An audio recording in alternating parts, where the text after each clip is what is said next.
Kalau Anda mau ke provinsi ini, pakai pasukan dari provinsi lain. Presiden RI Prabowo Subianto menegaskan komitmennya untuk menindak tegas siapapun yang terlibat dalam praktik pertambangan ilegal, termasuk para jenderal dari TNI dan Polri. Dalam pidato kenegaraan di sidang tahunan MPR DPR RI, Jumat 15 Agustus 2025, Prabowo menyatakan tidak akan takut menghadapi orang-orang kuat yang membekengi aktivitas ilegal tersebut demi kepentingan rakyat. Peringatan keras ini disampaikan Prabowo di hadapan para anggota dewan dan jajaran petinggi negara.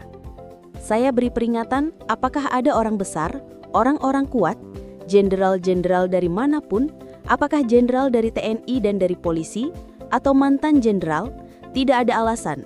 Kami akan bertindak atas nama rakyat, tegas Prabowo.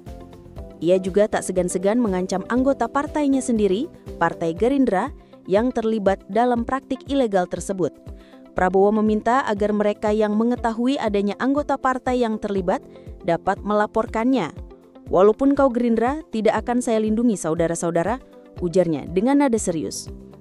Untuk memastikan penindakan berjalan efektif, Presiden Prabowo telah memerintahkan Panglima TNI dan Kapolri untuk mengambil langkah strategis. Kalau Anda mau ke provinsi ini, pakai pasukan dari provinsi lain. Jangan-jangan ada anak buahmu di kebun-kebun itu, ungkapnya, mengisyaratkan bahwa penindakan harus dilakukan secara independen agar tidak ada benturan kepentingan. Penegasan ini muncul setelah Prabowo menerima laporan adanya ribuan pertambangan ilegal di Indonesia. Terdapat 1.063 tambang ilegal dan potensi kerugian negara adalah minimal 300 triliun rupiah, papar kepala negara. Jumlah kerugian yang fantastis ini menjadi salah satu alasan utama mengapa penindakan harus dilakukan secara masif dan tanpa pandang bulu. Prabowo juga mengklarifikasi bahwa persoalan utama bukan terletak pada rakyat yang melakukan penambangan kikir, tetapi pada oknum-oknum yang memanfaatkan situasi untuk penyelundupan hasil tambang dalam skala besar. Kalau rakyat yang nambang, ya sudah kita bikin koperasi, kita legalkan, kita atur, kita legalkan. Tapi jangan alasan rakyat tahu-tahu nyelundup ratusan triliun. Jelasnya, untuk mewujudkan penertiban ini, Prabowo meminta dukungan penuh dari seluruh legislator dan partai politik. Ia menegaskan bahwa agenda ini semata-mata demi kemakmuran rakyat dan keberlangsungan sumber daya alam Indonesia.